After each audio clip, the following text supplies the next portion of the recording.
rancangan undang-undang PDP yang kemudian diundangkan menjadi undang-undang PDP, menurut saya untuk saat sekarang ini memang yang penting, sangat penting. Karena bahasa saya tadi ya darurat. Karena darurat, karena nggak mungkin masa setiap tahun kita harus menerima kenyataan data pribadi penduduk Indonesia bocor, dan itu bocornya bukan 1-2 orang, jutaan gitu. Salam sahabat Harmoni Hukum. Kembali lagi kita pada episode Harmoni Hukum pada kesempatan ini sebagai channel YouTube yang fokus melakukan edukasi terkait dengan persoalan cyber dan lingkungan. Nah, dalam kesempatan yang berbahagia ini kita akan membedah ya salah satu regulasi yang krusial dalam persoalan cyber, yakni Undang-Undang Perlindungan Data Pribadi. Regulasi ini cukup kompleks karena berbagai materi muatan untuk yang terdapat dalam regulasi ini dapat melindungi data pribadi seseorang hingga sanksi pidana yang dapat dijatuhkan atau dikenakan kepada mereka yang menyebarkan data pribadi orang lain. Nah, pada kesempatan episode pertama ini akan menjadi pengantar ya untuk memahami regulasi ini secara normatif dalam beberapa episode ke depan. Harapannya dengan membedah regulasi ini, sahabat Harmoni Hukum dapat lebih memahami, lebih sadar, menghargai dan menghormati data pribadi orang lain dengan tidak menyebarkan secara publik di media sosial. Salam Pak Maskun. Terima kasih sudah bersedia untuk membedah regulasi ini. Salam Mas, senang bertemu dengan Anda lagi. Ya. Sebagai seorang akademisi yang beberapa kali telah melakukan penelitian terkait dengan persoalan keamanan cyber, bagaimana Pak Maskun melihat pengesahan Undang-Undang Perlindungan Data Pribadi? Ya, terima kasih Pak Hasbi. Sahabat Harmoni Hukum, jumpa lagi kita tentunya. Ya, kalau kemudian kita harus jujur dengan kelahirnya undang-undang atau disahkannya Undang-Undang Perlindungan Data Pribadi atau biasa kita sebut dengan Undang-Undang PDP, tentunya ini adalah sebuah langkah maju bagi Indonesia sebenarnya, mengingat berbagai kasus kebocoran data pribadi yang menimpa penduduk Indonesia pada umumnya, baik itu di ranah publik dan ataupun kemudian di ranah private, kemudian menjadi satu kemajuan yang sangat luar biasa dan apresiasi yang kita harus berikan kepada pemerintah dalam hal ini tentunya. Dan kalau kita bicara dalam konteks kebutuhan mendesak akan data pribadi, dalam konteks perlindungan data pribadi, memang sudah seharusnya Indonesia berada di kondisi yang menurut saya darurat kalau kita bicara dalam konteks data pribadi. Itu mau tidak mau tuh Pak Asbi, kita harus sadari bahwa ini adalah sebuah tantangan yang menjadi sangat penting sebenarnya, sehingga kemudian harus direspon oleh pemerintah secepat mungkin, karena memang di satu sisi kita harus memahami bahwa data pribadi ini adalah sebuah aset sebenarnya. Jadi kita harus melihat ini sebagai sebuah aset, sehingga ketika kita bicara aset, maka sebenarnya ada satu hal yang menjadi penting ketika kita bicara aset, dia punya nilai ekonomi. Nah, jadi kalau menurut saya tadi yang sebagaimana Pak Hasbi sampaikan, yang terpenting sebenarnya bukan hanya data pribadi orang lain, tapi kita juga harus be aware, harus menyadari tentang data pribadi kita gitu, karena mau tidak mau sebenarnya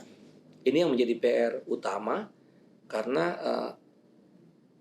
baik konstitusi maupun undang-undang terkait dengan jelas kemudian memberikan mandat sebenarnya kepada pemerintah dalam hal ini untuk kalau saya melihatnya ini adalah sebuah hak ya. Jadi hak setiap orang, jadi hak setiap orang untuk perlindungan diri pribadi, keluarga, kehormatan, martabat dan harta benda itu yang di bawah kekuasaannya. Itu dalam konstitusi ya. Sehingga amanah konstitusi ini memang harus diturunkan, harus diterjemahkan ke dalam undang-undang PDP, dan ini yang saya bilang tadi adalah sebuah langkah maju yang tentunya penting sekali bagi Indonesia sendiri sebenarnya, mengingat berbagai kasus yang kemudian muncul dari waktu ke waktu yang berhubungan dengan data pribadi. Sehingga kalau kita mencoba melihat secara jernih dan lebih detail tentang regulasi ini, maka mungkin kalau menurut saya sahabat Harmoni Hukum, hal yang sangat sederhana yang perlu kita pahami adalah tentang memahami tentang subjek. Subjek data pribadi dalam konteks ini sebenarnya kalau kita bicara dalam ranah hukum maka kita bicara konteksnya adalah subjek hukum gitu, ya kan. Jadi subjek hukum itu sebenarnya adalah subjek data pribadi yang tentunya pada dirinya melekat gitu, ada lekat data pribadi gitu, karena dia menjadi sebuah subjek, ada hak dan kewajiban, sehingga kemudian ketika seseorang merasa data pribadinya disalahgunakan misalnya dan lain sebagainya, maka dibukakan ruang bagi si pemilik data pribadi yang dirugikan untuk misalnya melakukan klaim ataupun kemudian tuntutan dan ataupun kemudian ganti kerugian. Nah, ini yang saya lihat menjadi satu pintu masuk utama menurut saya ketika kita bicara tentang data pribadi, khususnya ketika kita bicara data pribadi di ruang privat yang kemudian baik itu dikelola oleh pemerintah ataupun kemudian dikelola oleh perusahaan ataupun kemudian private lah seperti itu, jadi publik maupun private. Nah, ini yang harusnya menjadi catatan terbaik karena kalau ada kecemasan menurut saya ketika sebelum lahirnya undang-undang data pribadi dengan banyaknya kasus yang terjadi yang saya kira sahabat Harmoni Hukum silakan searching saja sendiri untuk beberapa kasus-kasus termasuk Peduli Lindungi, kemudian My Pertamina yang terbaru beberapa bulan yang lalu, BPJS Kesehatan. Ya, BPJS Kesehatan, dan yang paling terkenal tentunya Jorka. Ya kan? Jadi ini yang harusnya harus dilihat sebenarnya, karena kalau kita bicara dalam konteks subjek data pribadi maka sebenarnya ada hak sebenarnya di situ. Dia berhak untuk mendapatkan informasi tentang kejelasan identitas, dasar kepentingan hukum, tujuan permintaan dan penggunaan data pribadi, akuntabilitas sahabat Harmoni Hukum. Dalam konteks ini yang sebenarnya sadar atau tidak sadar sebenarnya kita ada ruang. Kalau saya sering membahasakan bahwa saya tidak pernah berani mengatakan bahwa data pribadi saya safe, atau siapapun di Indonesia ini yang mengatakan bahwa data pribadinya safe, aman. Karena mengingat lingkup bocornya data pribadi begitu besar sebenarnya, begitu luas.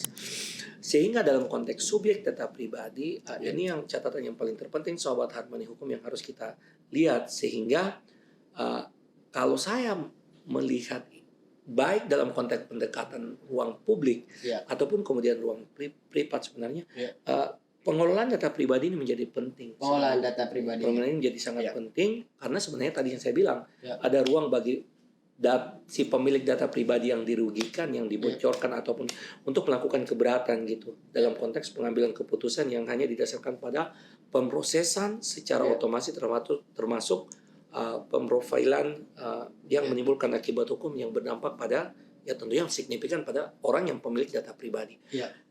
Ini yang menurut saya kalau saya belajar dari berbagai kasus yang ada di 2 tahun terakhir ini, khususnya kalau kita lihat Pak Hasbi, ini sebenarnya ruang yang selama ini kita benar-benar tidak perhatikan dengan baik gitu. Jadi seolah-olah data pribadi kita dengan mudah kita berikan kepada siapa saja, baik itu dalam konteks dikelola oleh pemerintah dalam konteks aspek publik ataupun dikelola oleh private dalam konteks termasuk di dalamnya marketplace yang ada.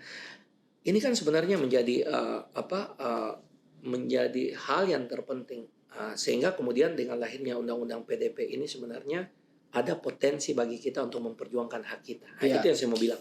Ada hak kita. Kita bisa menggugat. Ketika kalau dimenangkan kita bisa menerima ganti kerugian misalnya atas berbagai pelanggaran terhadap pemrosesan data yang memang sangat banyak terjadi, dan sebenarnya peran kita juga begitu rentan dalam hal ini Pak Hasmi. Sehingga konteks subjek dan konteks pengelolaan data ini menjadi pelajaran dasar yang menurut saya harus sama-sama kita belajar gitu.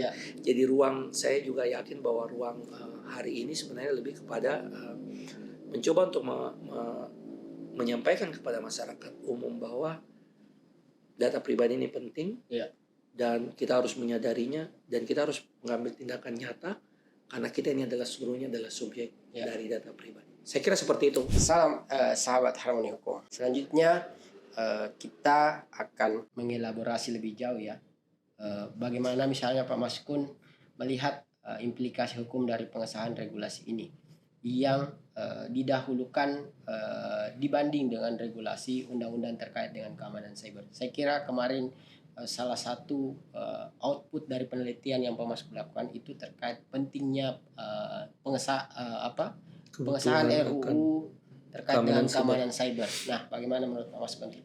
Ya, terima kasih banyak Pak Hasbi. Ya. Sahabat Harmoni Hukum, pertanyaan ini sebenarnya sama dengan kalau kita kemudian dihadapkan pada pilihan ya, yang mana yang lebih, atau kita bicara koin lah, sisi koin mana kiri atau kanan seperti itulah.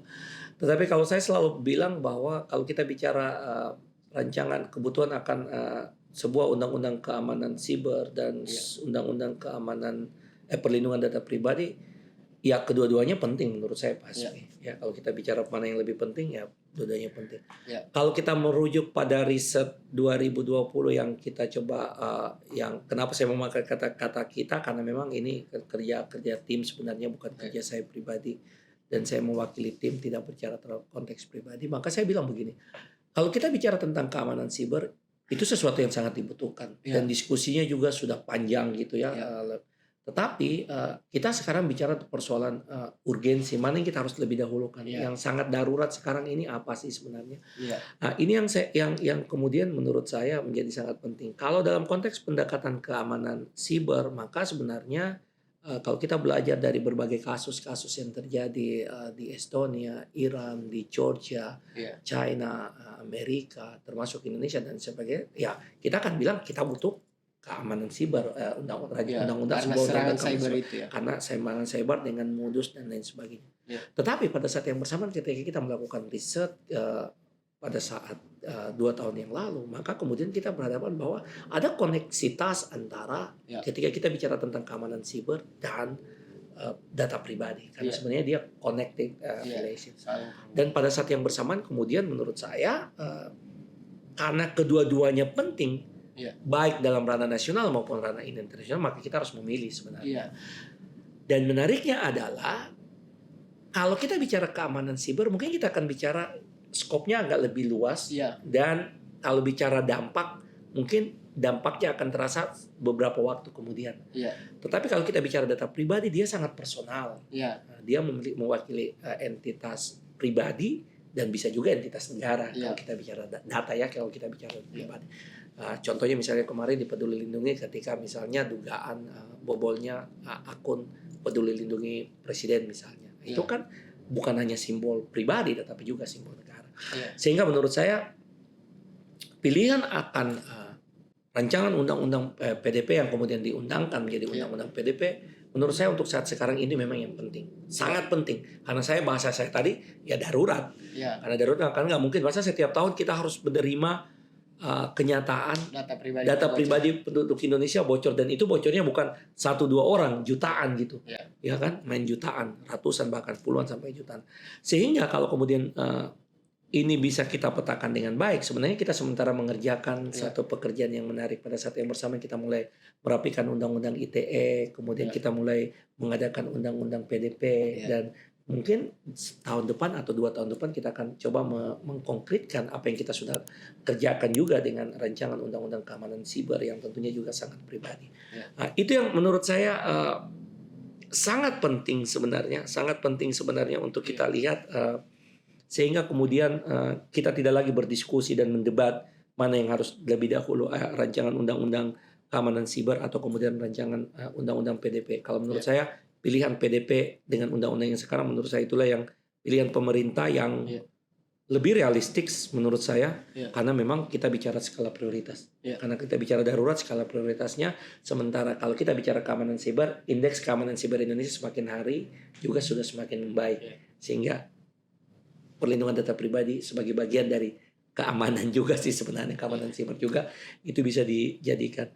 Sehingga saya melihat bahwa pengesahan undang-undang PDP ini sebenarnya lebih kepada persoalan satu penting banget ya, pakai banget sahabat Harmoni Hukum, dan dia adalah sebuah kebutuhan. Ya, jadi bukan keinginan, kebutuhan. Jadi pilihannya memang karena kita juga menyadari bagaimana sebuah proses legislasi, sebuah undang-undang itu bukan pekerjaan mudah. Dia time consuming, memakan waktu, dan pada saat yang bersamaan sebenarnya dia sangat mahal sebenarnya. Itu yang sebenarnya kita lihat, sehingga saya berpikir Pak Hasbi, ruang kehadiran undang-undang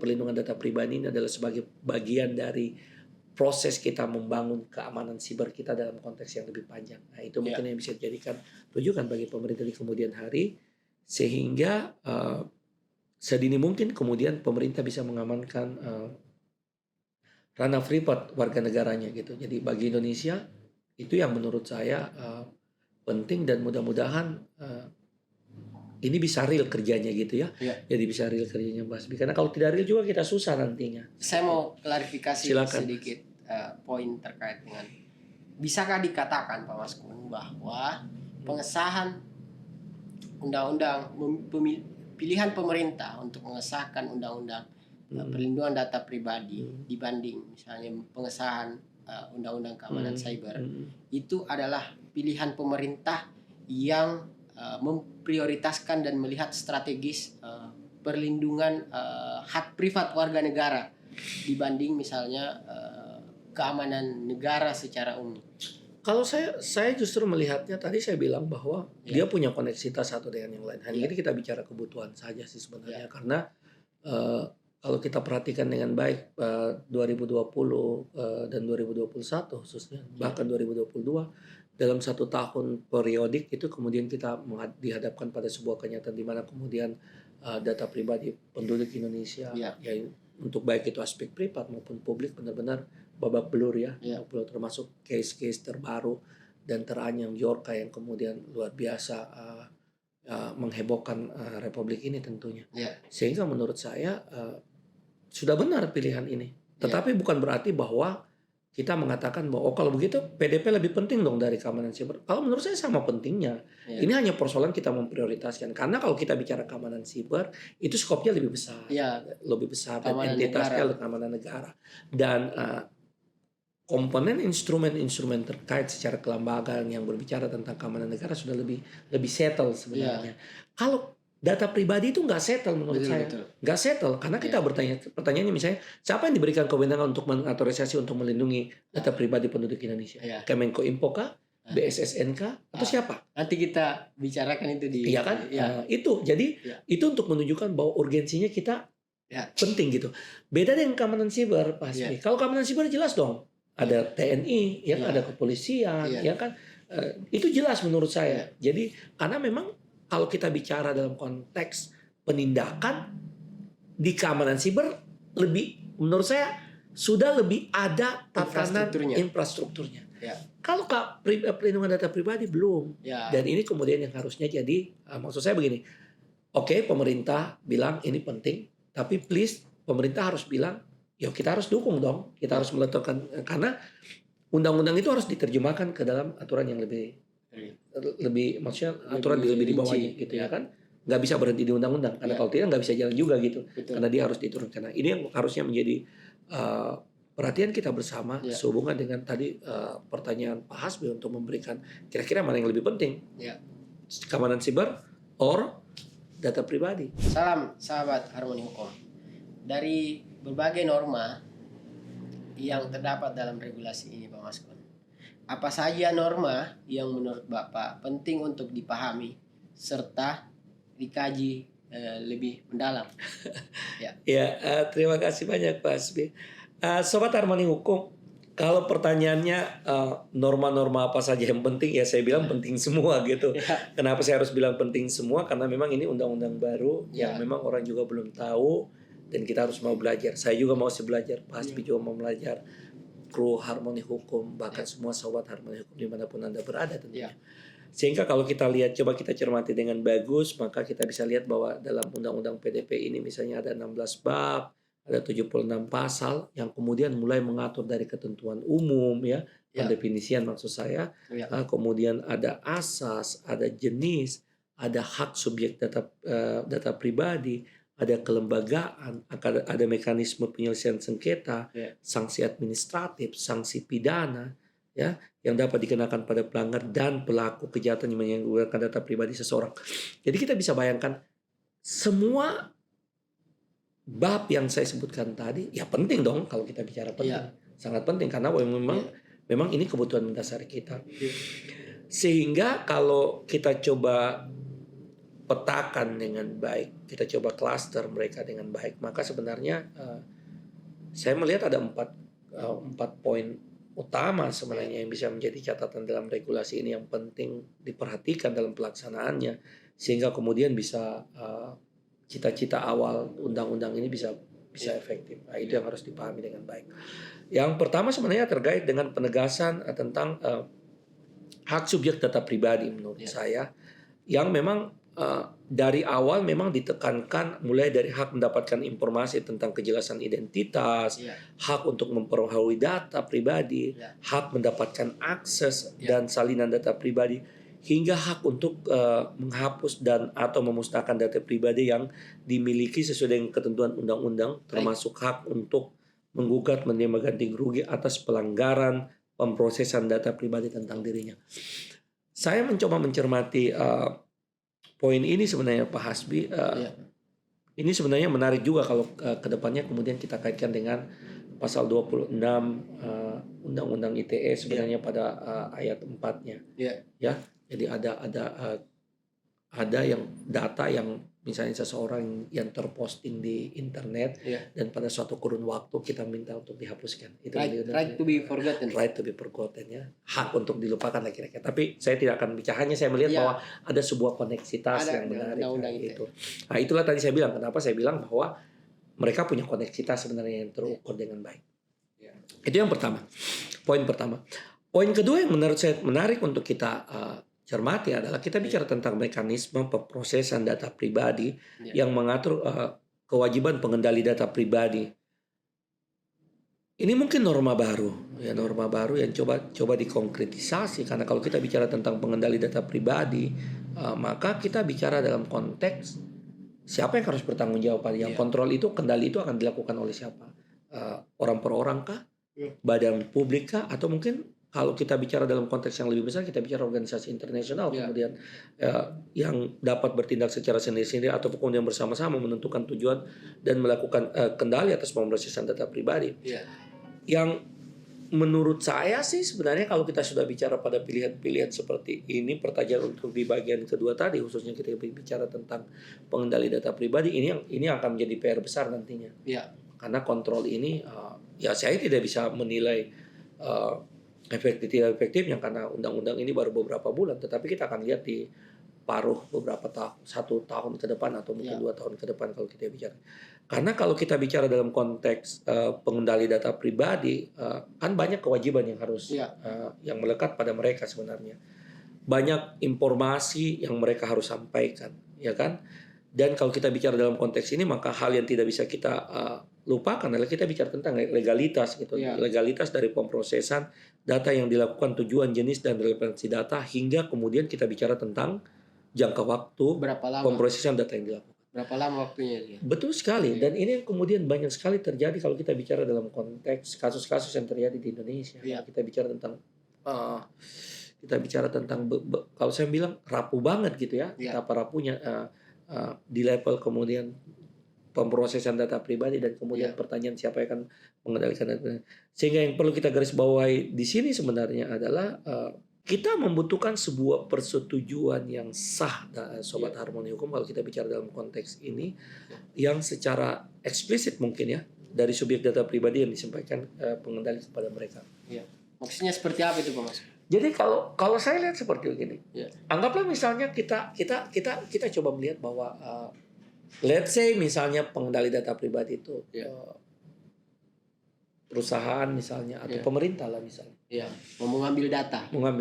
Ya seharusnya kan paling tidak seperti sekarang ini gitu. Tiba-tiba kita mendapatkan call dari mana gitu, dari perusahaan, dari perbankan yang tiba-tiba kita tidak pernah menyerahkan data kita. Kok bisa dengan mudah mereka memperoleh data kita, misalnya nomor telepon, panggilan kredit, dan lain sebagainya. Itu kan sebenarnya contoh kecil yang hari ini begitu banyak di sekeliling kita. Kalau saya bilang bukan begitu banyak sih sebenarnya. Harusnya kita setiap hari pasti menemukan telepon-telepon seperti itu. Ya kan? Seperti itu. Ini kan sebenarnya satu contoh bagaimana subjek data pribadi kita, ya, saya, Pak Hasbi dan teman-teman sahabat Harmoni Hukum, berapa tidak mampu kita tidak diberikan ruang. Apakah kita setuju atau tidak untuk Iya. data kita digunakan? Makanya, karena kan kita bicara tadi saya sudah jelaskan kita bicara tentang subjek data pribadi ada hak yang melekat. Di Ya. hak itu kemudian itulah kenapa kemudian undang-undang ini. Ya. Hanya kan yang perlu kita kawal menurut saya adalah ketika kita bicara dalam konteks kalau kita bicara dalam konteks pemrosesan pengendali ini ini nantinya kita akan lihat. Saya belum bisa mereka karena ini mungkin akan diturunkan pertanyaannya siapa? Ya. Siapa yang akan mengendalikan data pribadi? Ya. Entitas yang mana? Mungkin bahasanya begitu sahabat. Entitas yang mana sebenarnya yang harus kita lihat dalam konteks itu? Karena kita bicara dalam konteks ada subjek data pribadi dalam hal ini orang perorangan yang memang harus dilindungi, termasuk sebenarnya kelompok ataupun kemudian ya kelompok orang-orang yang berada dalam satu komunitas dan seterusnya. Itu yang kedua. Hal yang ketiga yang menurut saya yang tidak kalah penting sahabat Harmoni Hukum kalau kita bicara dalam konteks ini adalah kita bicara tentang yang tadi karena di poin kedua kita bicara tentang pengendali, kemudian kita butuhkan ada peran dan kewenangan lembaga negara yang bertanggung jawab untuk melindungi data pribadi. Kan begitu padanya. Jadi sistematis dia pada akhirnya kita bicara pertanyaannya sangat sederhana. Siapa yang akan bertanggung jawab? Lembaga negara. Bentuk lembaga negara lagi kan? Oke. Kemudian saya hanya jangan tanya saya tentang lembaga negaranya. Saya tidak mau komen tentang itu. Ke depan mungkin iya, tapi sesi ini mungkin enggak lah bicara tentang itu. Sehingga kalau kita bicara tentang kewenangan lembaga negara, maka kalau kita lihat, coba kita lihat teman-teman bisa buka di pasal 58 Undang-Undang PDP ini. Kemudian ditegaskan bahwa dalam menyelenggarakan perlindungan data pribadi, maka dilaksanakan oleh lembaga yang ditetapkan dan bertanggung jawab kepada presiden. Jadi akhirnya pada akhirnya dia menjadi sesuatu yang sangat terstrukturisasi karena kembali laporannya harus bertanggung jawab pada presiden dan ya dia akan memainkan peranan yang sangat penting banget. Berarti dia akan bisa mengakses data kita dengan begitu mudah gitu data pribadi orang perorangan. Ini yang kemudian harus dilihat sebagai suatu kondisi yang menurut saya tidak bisa dipandang remeh karena menurut saya lembaga ini akan sangat powerful nantinya di depan hari. Karena mengendalikan data pribadi kita. Betul. Dan masalahnya dia mengawasi semua orang, setiap orang di Republik ini akan berada pada lembaga itu datanya. Ini kan yang sebenarnya ya mudah-mudahan prasarana teknologinya juga begitu kuat. Pak Hasbi, ya. Kalau prasarana teknologinya tidak begitu kuat, ya pada akhirnya dia akan bersinggungan dengan tadi diskusi sebelumnya di segmen sebelumnya tentang keamanan siber, ya kan? Jadi ini yang kemudian menurut saya menjadi sangat penting sehingga kalau kita bicara dalam konteks eksistensi lembaga ini memang kita harus diskusikan lebih banyak, lebih panjang lagi sebenarnya. Seperti itu kira-kira Pak Hasbi. Salam sahabat Harmoni Hukum. Dan selanjutnya poin keempat itu apa yang perlu diperhatikan, Mas? Ya, sahabat Harmoni Hukum, mudah-mudahan sahabat Harmoni Hukum juga benar-benar tertarik ya. Ini urgen loh, ini benar. Saya menjadi benar-benar seperti terbangunkan sebenarnya dari lelap panjang ketika melihat kasus baru oh ya begitu rapuh ternyata data orang di Republik ini. Tapi ya udah kita belajar bareng ya. Jadi sebelum saya masuk ke poin keempat, tadi saya sedikit nambahin dulu lah. Kita bicara tadi tentang lembaga ya. Kita bicara tadi tentang lembaga yang menurut saya kalau kita bicara tentang keberadaan lembaga yang hendak dibentuk dan bertanggung jawab langsung kepada presiden maka ini kan kita bicara tentang kebijakan, kita bicara tentang strategi yang harus dilakukan ketika kita bicara dalam konteks perlindungan data pribadi setiap orang gitu. Seperti itu. Baik yang menjadi panduan, subjek pengendali, prosesor data pribadi dan seterusnya. Yang sangat teknikal. Dan ini memang tidak akan bisa membutuhkan untuk satu kali segmen diskusi tentunya sahabat Harmoni Hukum. Tetapi ini kemudian menjadi penting karena kemudian kewenangan lembaga ini nantinya akan sangat beririsan. Di satu sisi kewenangannya untuk mengendalikan dia jadi kewenangan lembaga dalam konteks perlindungan data pribadi, tapi di satu sisi termasuk di dalamnya aspek pengawasan, aspek penegakan hukum. Wah, ini lumayan besar yang kewenangan yang dia punya kalau dia punya kompetensi untuk penegakan hukum. Karena kan tadi di awal saya sudah bilang kalau kita bicara ruang lingkup kan kita bicara sanksi administratif, kita bicara tentang sanksi pidana ya. Kita bisa bayangkan bagaimana powerfulnya lembaga ini. Ada kebahagiaan di satu sisi menurut saya keberadaan, tetapi saya nggak bisa terlalu percaya diri juga untuk mengatakan bahwa 100% saya tidak berpikir sebaliknya, tetapi sebenarnya ada kekhawatiran dari saya secara pribadi, uh, belajar dari lembaga-lembaga di Indonesia yang begitu powerful, pada akhirnya nantinya ada ruang terjadinya penyalahgunaan. Mudah-mudahan undang-undang Penting PTP tidak untuk seperti itu, pengawasan sehingga ya, kontrol terhadap hal ini menjadi sangat, menurut saya sangat penting, Ya. termasuk di dalamnya bagaimana korelasi dan atau kemudian koneksitas yang terbangun dengan antara lembaga-lembaga yang akan dibentuk, utamanya lembaga kewenangan ini dengan Kemenko Info dan BSSN tentunya. Ya. Itu yang harus jadi catatan penting, karena seringkali kalau kita bicara kelembagaan, maka yang kita temukan adalah tumpang tindih. Itu yang banyak sekali terjadi di Indonesia kalau kita perhatikan dengan baik. Ya, makanya ya ada optimisme, tetapi di sisi lain ada tantangan, challenging yang sebenarnya sahabat Harmoni Hukum kita juga harus perhatikan dengan baik. Itu yang ketiga. Yang terakhir menurut saya yang keempat, ini kita bicara tentang mekanisme penyelesaian sengketa. Ini kan kalau kita bicara norma penyelesaian sengketa, ya mungkin kita akan kembali back to basic, kembali kita bicara dalam konteks penyelesaian sengketanya apa gitu ya kan, akan sangat klasik lah kalau kita bicara tentang penyelesaian sengketa, yang sebagaimana yang teman-teman sahabat Harmoni Hukum sudah ketahui. Tetapi kemudian norma ini harusnya kita lihat karena memang ada sanksi administrasi dan ada sanksi pidana dalam konteks ruang lingkup yang harus dimainkan dengan cermat dan dengan detail oleh pemerintah tentunya ketika kita bicara dalam konteks pelindungan data pribadi. Ini yang kemudian menurut saya, anggaplah misalnya coba kita lihat, kalau kita lihat ancaman pidananya berapa sih ancaman pidananya, maka kita akan menemukan maka diancam paling pidana 4 tahun dan denda paling banyak 4 miliar ya. Itu orang yang menyebarkan data pribadi. Ya, orang yang menyebarkan data pribadi. Ya, yang bukan miliknya. Ya, itu sudah pasti. Tapi saya selalu berpikir seperti begini, Pak Hasbi. Ancaman pidana dan pun denda yang terus itu kan dalam konteks ada dugaan seseorang melakukan pelanggaran atas data. Tapi di sisi juga ada secara administratif ya kan, karena memang kita bicara dalam konteks pengelolaan data, karena tadi kita bicara pengelolaan data itu ruangnya ada dua, satu data yang dikelola oleh pemerintah dalam konteks aspek publik dan kemudian yang dilakukan oleh perusahaan dan lain sebagainya itu dalam konteks private. Ini yang menurut saya yang harus menjadi catatan, ini yang menurut saya harus kita kawal, ini yang harus menurut saya harus kita dudukkan dan pahami sebagai entitas orang-orang yang belajar tentang perlindungan data pribadi. Kalau kemudian kita memang bersepakat, sebagaimana tadi yang saya sudah jelaskan, benar-benar kita butuh PDP ini. Nggak bilang, karena saya mau bilang sahabat Harmoni Hukum, mungkin saya, Pak Hasbi dan teman-teman lainnya, termasuk sahabat Harmoni Hukum, setiap hari kita mempertontonkan data pribadi kita sebenarnya. Kita mempertontonkan data pribadi kita. Contoh kecil yang menurut saya sederhana banget supaya lebih real. Hari ini kita hidup di mana di zaman semuanya kita pesan online. Mau makan pesan online, mau minum pesan online. Kita sudah tidak bicara lagi security dalam konteks keamanan, dalam konteks nggak usah susah-susah. Kita nggak berpikir ini higienis nggak kan lagi kan kita nggak, karena kita nggak tahu pemprosesannya kan. Langsung aja. Pesan hajar kan gitu. Nah, padahal tanpa kita sadari teman sahabat Harmoni Hukum, kita sementara menjajakan data kita. Itu data setiap pembelian di record, ya kan?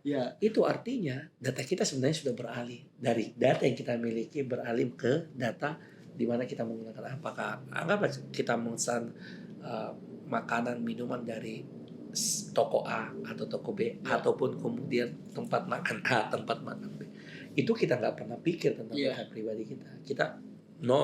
Saya pikir kita nggak berpikir. Yang kita pikir simple, cheaper, dan langsung gitu dah, ya kan? Aspek lainnya kita nggak bicara tentang aspek kesehatan, kita tidak bicara tentang aspek keamanan dalam data pribadi kita. Apalagi kalau kita mau bicara dalam skop yang lebih besar. Saya tidak berpikir kita melakukan itu. Yang kita lakukan adalah, dan itu yang sekarang yang kita harus edukasi. Betul. Ini yang kita harus edukasi bahwa itu adalah data. Jadi data itu bukan hanya KTP, bukan hanya nomor telepon dan lain sebagainya. Segala sesuatu yang berhubungan dengan informasi, preferensi kita dan lain sebagainya, di media sosial. Yes. Ya, like, share. Dan komen. Tapi untuk sahabat Harmoni Hukum itu Ya. penting sebenarnya. Kalau kalian like and share itu artinya sebenarnya bagian dari untuk membumikan dan memasyarakatkan undang-undang PDP dalam konteks yang sangat mendasar sebagaimana yang sudah saya jelaskan dari segmen-segmen sebelumnya. Saya kira seperti itu mungkin Pak Hasbi sebagai Terima sebuah kasih pengantar. banyak Mas Kun. Saya kira sangat menarik ya diskusi terkait dengan perlindungan data pribadi ini, dan saya kira sangat banyak yang bisa kita diskusikan. Tadi disampaikan oleh Mas Kun, lebih ke persoalan preferensi. Jadi data pribadi itu tidak terbatas pada KTP dan segala macam ya, tapi seluruh misalnya tindakan kita di media sosial itu misalnya like, share, dan pilihan-pilihan makanan kita, minuman itu kesukaan kita, semua terrecord di aplikasi, dan itu merupakan data pribadi yang penting untuk kita aware ya, sadari dan menjaga. Dan semoga jadi ini hanya episode pengantar ya, episode pengantar terkait dengan perlindungan data pribadi. Kita tentunya ke depan akan lebih jauh membahas terkait dengan regulasi ini lebih spesifik dan mungkin tantangan pelaksanaannya, sehingga ke depannya diharapkan kita sebagai sahabat Harmoni Hukum, masyarakat umum lebih sadar ya terkait dengan perlindungan data pribadi kita. Nah, terima kasih Pak Mas Kun atas diskusi pengantar kita pada kesempatan ini. Semoga sahabat Harmoni Hukum bisa lebih menyadari pentingnya untuk menjaga data pribadi kita, dan sampai jumpa di episode selanjutnya. Jika teman-teman memiliki saran, pendapat, komentar, silakan disampaikan di kolom komentar. Jika suka dengan konten channel kami, silakan di-share, like, and subscribe. Dan sampai jumpa di episode Harmoni Hukum selanjutnya. Sahabat Harmoni Hukum, masyarakat damai. And ciao. Bye-bye.